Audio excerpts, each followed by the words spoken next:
Okay, cool. So you are in Frankfort. Okay, cool. Frankfort, Kentucky, the Bluegrass State. Cool.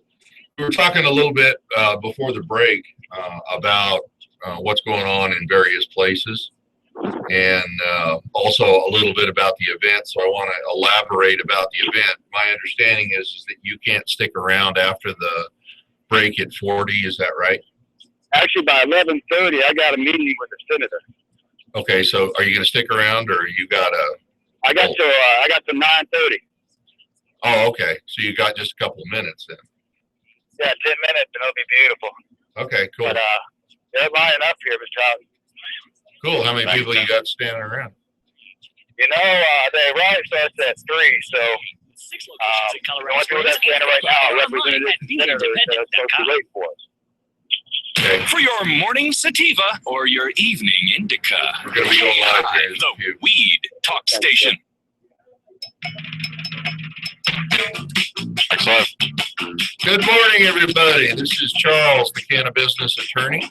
I can be reached at charles@thecannabusinessattorney.com. I've got Casey, my partner in crime, on the phone. You can reach Casey or I at howtomarijuana.com or at letstalkpot.com. Casey, I know that you've only got a couple of minutes before you have to go in and talk with the senator, so I'm just going to turn it over to you. Tell everybody where you are and what's going on and your thoughts on the event on Friday. Hey, good morning, America. Good morning, Mr. Houghton. We are at the state capitol in Frankfort, Kentucky, home of the Bluegrass State, and standing out these marble towers, it is profound. All across the country, whether at a gas station or a hotel or at a parking area, people are coming up to us, shaking our hands, and telling us their stories about how cannabis has either cured them or sent them to jail and ruined their lives. And slowly but surely, people, senators, governors, elected officials are starting to step up, stand up, and change their minds. It is a beautiful day in America, and I hope that we can end prohibition together. And it was funny that you mentioned that, because when I was sitting at the hotel, standing around outside watching a thunderstorm on Thursday evening, when the van was sitting right in front of me, there's at least 4 or 5 people that came out of the hotel so that they could smoke outside, smoke cigarettes, not marijuana, but smoke outside. Every one of them pointed at the van, asked, figured out that I was associated with it, and then started asking questions about what we do and why we do it. And, being in Frankfort, Kentucky is, a huge step for both the Marijuana Business Academy, which you can reach at howtomarijuana.com, but also, we're kind of taking the story to the people. It is exactly that, Mr. Houghton, taking the story to the people all across this country. And it really is profound. It's probably the most amazing thing I've done in my life besides falling in love and joining the Army. It really feels like the patriot duty. We're in the land of Lincoln. The day before, we were in the Jefferson State Capitol. The day before that, in Topeka State Capitol. And these walls and towers of powers remind me of the Roman Empire. Inside these walls, people are making decisions that are affecting our lives, many of them ruining our lives. Across this country, we see 22 soldiers die by suicide through PTSD. We see almost 100 people die a day from prescription overdoses. Indeed, based on our most recent studies, prescription overdose by accident is the leading cause of death in this country. It is about time that we put up Big Pharma on trial and free this plant. Hemp is a natural, historical American crop. In this state, the Bluegrass State was the largest producer of hemp for about 100 years. And that has been taken away from us by politicians and the politics of fear. And it's people like you, Mr. Houghton, and the radio show that are putting the information to work so other Americans can step up, speak up, vote, and change the way we live. Well, and that, and the important, not, that's a huge story in and of itself. But one of the things that I think people ought to hear is that if you step up and, speak up, you can create a career. You can tell your boss that, I've had it. I'm going to go start my own business. But in order to do that, you have to be willing to step up and speak out. But the other thing that you need to hear is that if you do it, I can't think of a better business that, you start to save lives. And I don't mean that in a Pollyannish way. I mean that in reality. That is red, white, and blue true, Mr. Housen. Yesterday, I met a woman in Jefferson, Missouri. She had a broken tooth, broke ribs because of seizures. When Big Pharma comes to help her, they actually put her in a coma and flatline her, and that is what they call modern medicine. And that's ridiculous, and so what better business can you be in than the business of helping people and saving lives? I mean, and putting people back into a condition where they can make a difference. They can be parents. I mean, simply being a parent is highly underrated in the United States, I think. And a lot of people don't take that role very seriously, but a lot of people do. Kids need parents. That's where they learn everything. And, Casey's mom and dad were there at the event, as was his sister. And as soon as Casey's check clears for me not telling the stories about what they told me about him, hey. Yeah, I will keep my mouth shut until the check clears. But at any rate, you could see that they were proud of Casey for the man that he had become, and I'm proud to be around him. He served his country, he works tirelessly, and he believes in this movement in a way. He puts his actions and his money and his life, where his mouth is, and says, hey, this has got to stop. And part of the reason why he does it is for people like, the lady that he met that has broken teeth and torn tendons and, is suffering at the hands of a horrible disease that's only compounded by suffering at the hands of Western medicine that doesn't have a cure or even a way to deal with the symptoms. And worse yet, she could actually go to jail. So the how prophetic, you've got a siren in the background. Revealed for what they are. They are absolutely wrong. They are injustice. And the only way to end it is really people power. People all across this country, Mr. Houghton, are coming up to us, meeting at these capitals, and speaking truth to power. And it seems like slowly but surely the people in power are coming behind their wooden doors to speak back. We have a meeting scheduled here with Senator Higdon of Kentucky, and we're hoping to reach out to Rand Paul as well, because this is the bluegrass state. They named it that because the soil is so rich and so beautiful for growing that the grass turns blue.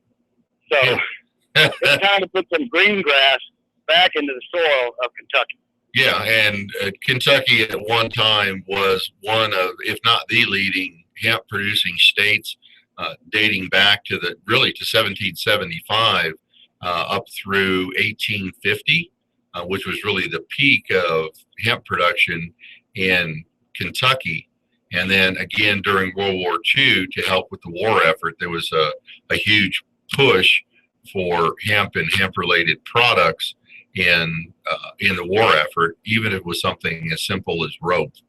Well, that's right, Mr. Howard. We're finding out that this plant is a superfood, a super fiber, a super fuel, and it could be a miracle cure for potentially dozens of diseases that have baffled modern medicine for the last 100 years.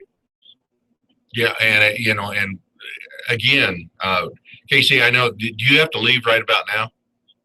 My phone's ringing, so I'm not sure if that's the senator or governor, but I don't mind them waiting to speak to the rest of America. Okay. These senators have done enough trouble. They can wait for a few more minutes. Okay. I don't want to screw up your appointment out there. But the other thing that we were talking about before the break was the event in Kansas City, told everybody that we sold it out, and that, you know, there were virtually, well, I couldn't classify anybody there as the yo dude stoner. What I saw in that, standing room only. Yeah, standing room only. On the books, and this is a state that doesn't even have medical marijuana yet. But Americans are known for their entrepreneurial spirit. They're known for yes we can attitude, and all across this nation, Americans are saying yes we can to cannabis, and the business of marijuana is putting thousands of people to work, hectares of land back to use, and saving lives every minute. And I probably should go, Mr. Howden. It's a glorious day. I'm going to jump into this tower of power. But thank you so much for keeping the word alive on letstalkpot.com. Okay. I will talk with you tomorrow. I'll call you this afternoon to see how things go, and then we'll talk again tomorrow. Can you call in tomorrow? Absolutely. Thank you very much, sir. Yep. Have a good rest of the day. Give the senators hell. God bless America. Thank you, sir. Okay, Casey's had to run off to a meeting with a senator, which is encouraging. You know, that he's getting audiences with the people that can make decisions and hopefully are willing to be educated. One of the things that we dug up while we were doing the research for the latest, well, partially for the tour and also for the latest seminar that we just gave in Kansas City, was that in Kentucky in 1850, between like 1840 and 1850, they produced some 40,000 tons of hemp valued at $5 million. Well, I couldn't resist, so I did the calculations. I went online and did the, you know, what would that be in today's dollars calculation. In today's dollars, $5 million in 1850 would have been worth $142 million in today's dollars. So if you don't think that hemp is a viable industry, you put enough that many zeros after any set of numbers, and you should be paying attention to not only cannabis but hemp as a business. And we're going to continue talking about you know, how do you get into these kinds of things, these kinds of businesses, what to look out for. But really it begins with the legislature. And I know we preach that all the time, but it is important that people get out there and they find out what the rules and regulations are. And if they haven't been crafted yet, then make sure that you have the rules and regulations drafted in such a way that you have a viable industry. After both Amendment 20 back in 2000 and Amendment 64, which provided full recreational marijuana in Colorado in 2012, we had a big battle ahead of us. And that big battle was we wanted to make sure that both the legislature who created the statutes that interpreted the Constitution and the rule makers that interpreted the statutes, that they didn't legislate the businesses right out of business. And so you have to become hyper vigilant even when things look like they're going your way. You have to pay attention to what people are doing that have the ability to say, yeah, this works and that doesn't. And you have to be a part of that process, because if you don't, they will pass a statute or a rule or a regulation that makes it almost impossible for you to become a part of the industry or for the industry to move forward. No case in point, Iowa. They passed a low THC, high CBD bill. Well, good for them. One problem. Several problems. There is no way to get a license to cultivate it in Iowa. There's no way to get a license to harvest it, to manufacture it, to produce it, or to distribute it. So while it looks like it was a giant inroad, they've got a lot of work to do, and they need to get on it so that patients that really need the medicine can start receiving the medicine like now. Every day that goes by is another family that gets ripped apart either because they're watching their child have 40, 50, 60, or 100 seizures a day. And as a parent, I can't even imagine the heartache that that's got to bring. And it has to be, the discourse that the husband and wife are, mom and dad, they talk about nothing else because it's right there and it hurts. And, those of you that are parents would see, would at least be able to feel that if that was your kid, it would be heart wrenching.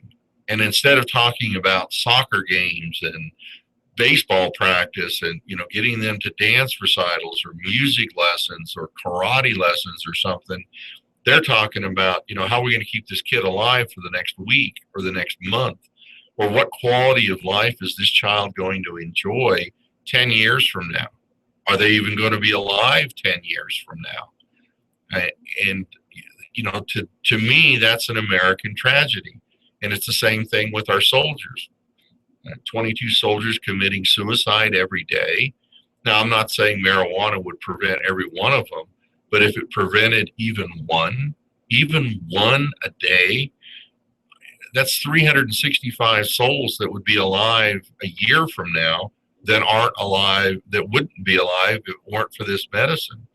So I think that we owe it to ourselves and to everyone else to at least look at this in an open and fair, objective way, peel back the mystique and say, okay, listen, we've had it with the old school way of looking at this. We know that it works. We don't know exactly how it works, but we know that it works. Let's get the, how figured out. And in the meantime, let's get the medicine in the hands of people that could use it. Because we're not killing people with marijuana, and if done responsibly, there is no repercussion to kids or other people who either shouldn't have it or don't want to have it. They can coexist in a free society. I've seen it in Colorado Springs. I've seen it throughout the state of Colorado. I've seen it throughout Illinois and Arizona and Nevada. When these things come online, there's nothing to fear because they're the most highly regulated businesses on the planet. But if you can have one of those businesses and save a life, that to me is what, you do good, you do business, but you do good. So when we come back, we're going to talk a little bit about investing and we're going to move forward from there. In the meantime, I will see you on the other side.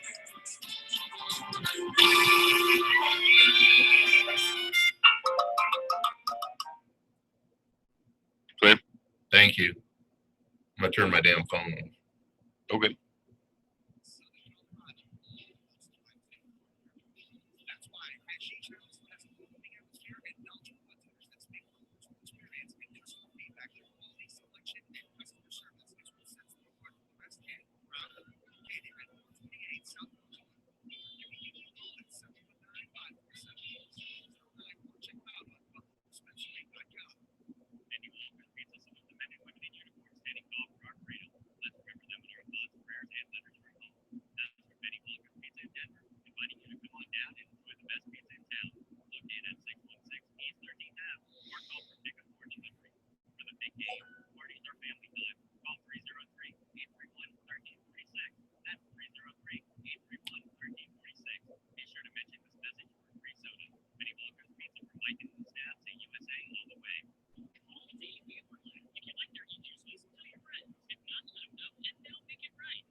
Back in 30. Okay, thank you. Think Regis. Regis removes the hassles and costs that come with office space. Just call 1-800-OFFICES for a quick quote. Pick from any of their 2,000 prestigious locations and you can start working immediately. Regis offices are fully furnished, staffed, and ready to go. No upfront cash required and no long-term commitments. Right now, they're offering 1 month free. Call 1-800-OFFICES and start today. Denver might be a mile high, but we're, crap. I swear I had something for this. K-High, the weed talk station.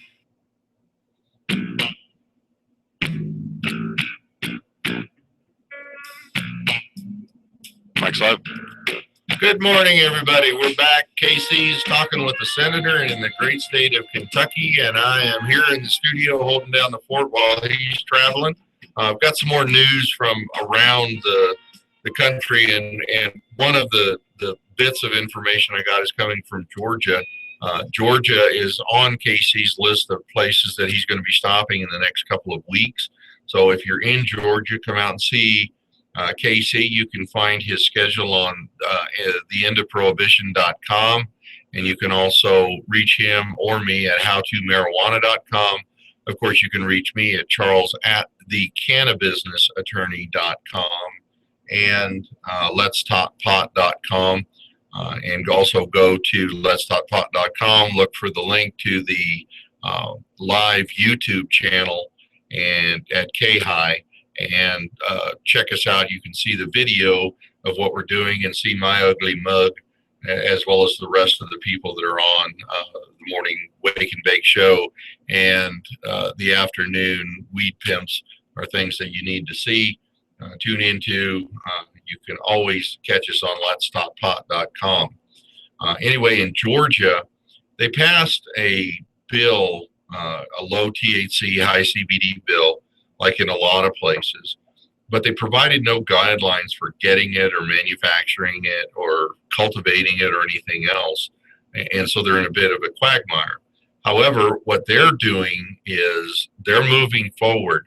And Senator Peake, or Representative Peake, I can't remember whether he's a senator or representative, who kind of single-handedly pushed the bill through in Georgia, was gratefully and should have been appointed to the State Commission on Medical Marijuana, which was established. They've filled all the positions in that body, but that doesn't mean that your work is done in Georgia. You've got to watch that State Commission on Medical Marijuana and bring to them, the full list of the problems that are associated with it.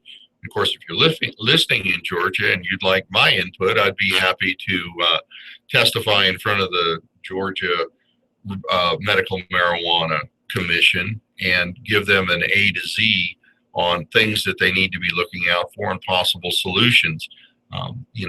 They have to custom tailor it to Georgia and the values and standards and what people believe is the appropriate thing to do in Georgia. That's why they're elected officials, and that's why they should be representing the people in Georgia.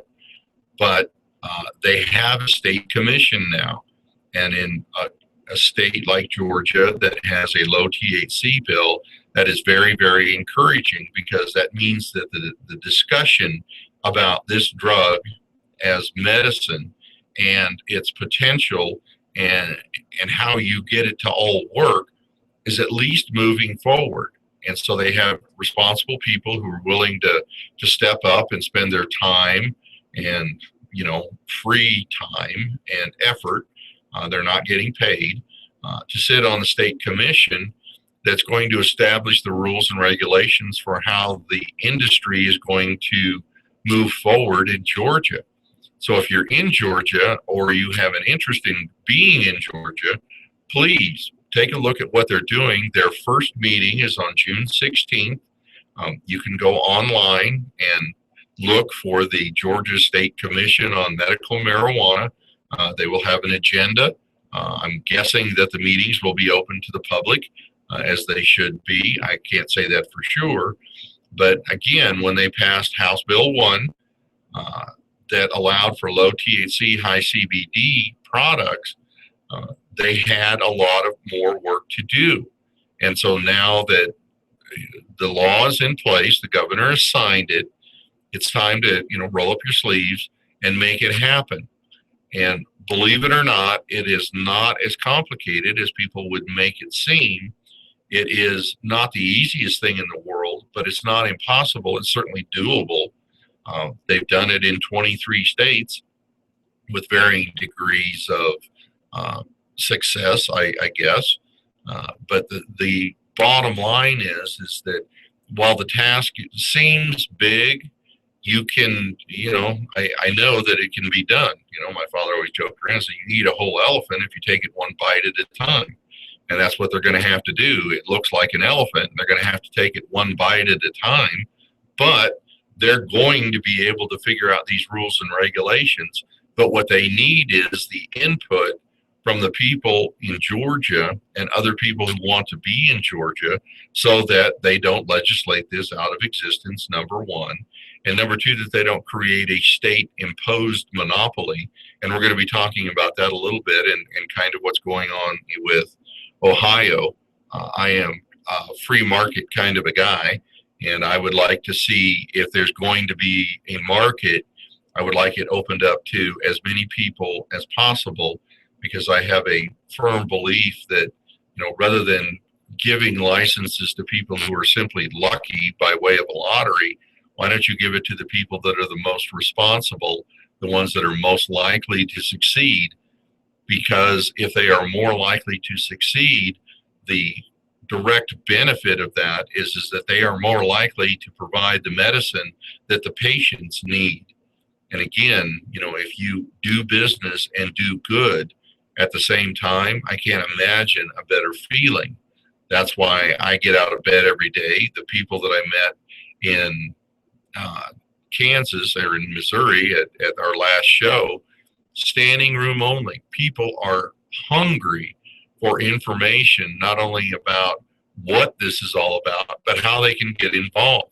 I guess I do have kind of a Pollyanna-ish belief in people that, yeah, they want to make money, but they want to make money so that they can be free from, the jobs that they don't like.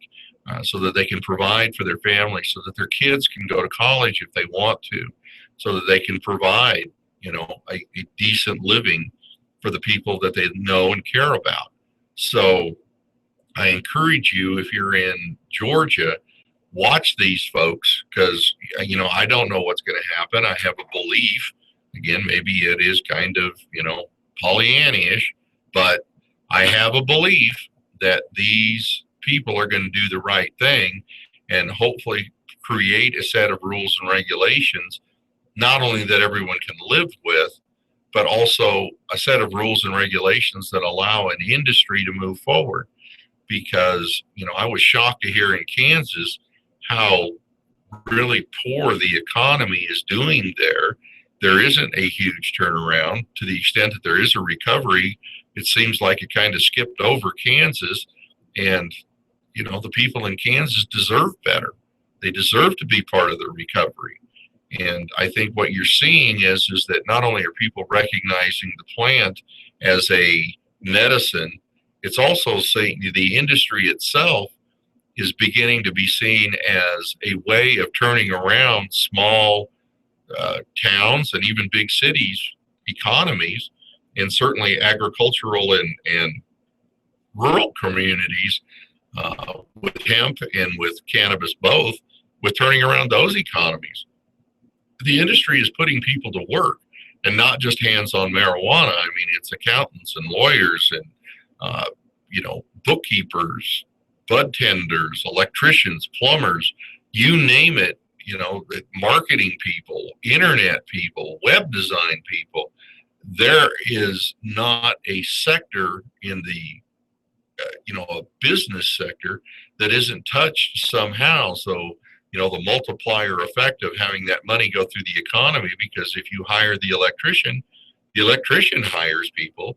Those people buy groceries, they go on vacations, they buy hotel rooms, they buy new cars, they buy bigger houses, they trade houses, they buy vacation homes. There's a lot of things that happen. And so the multiplier effect especially in this industry, is huge. And so if you can be a part, one part of that, and you can secure a business within a business, then, again, you're doing business, but you're doing good. You're putting patients, in a position where they have access to medicine that they really need. And, anybody that wants to debate that at this late stage in the ball game needs to have their head examined, because there's just too much evidence that proves that it works.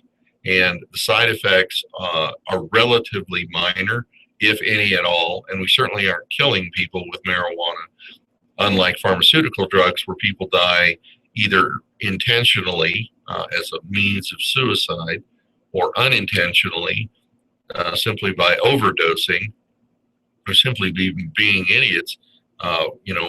We're not doing that in the marijuana industry, and that's why I'm proud to be a part of it, mainly because of people like I met in Kansas City. They paid, good money, took a day off of work on a Friday, and showed up in a venue that had standing room only to listen to me talk all day long about what's possible. And we will be having another event coming up probably in another month or two. We don't know exactly the location, but we will certainly get that out in plenty of time for you to take advantage of it. But, people want to be in this industry. I think they're seeing it for what it is. And those communities that have embraced it are seeing the benefits with very few negative downturn side effects. And there may be some, but anytime that you bring that much activity into an economic sector, there are things that need to be addressed that may not be exactly positive. But that's why you watch the legislatures and the legislators, the rule makers and the regulators, and make sure that they address the negative aspects and minimize those, but still allow the business to move forward. So tomorrow we're going to be talking a little bit more about how you get into this kind of business. And tomorrow specifically what we're going to be talking about is, if you're an investor, what kinds of things do you need to be looking for and looking out for? What do you review? What do you demand out of people? And also we're going to get an update from KC, what he's doing, where he's doing it, and we'll kind of keep you apprised of his progress. In the meantime, if you've got questions, certainly contact me at thecannabusinessattorney.com, and we will catch you tomorrow. We're going to go out with Lawyers, Guns, and Money. That's my favorite song.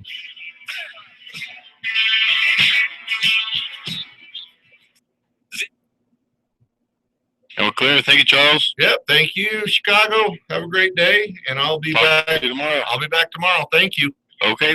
Bye-bye. Bye.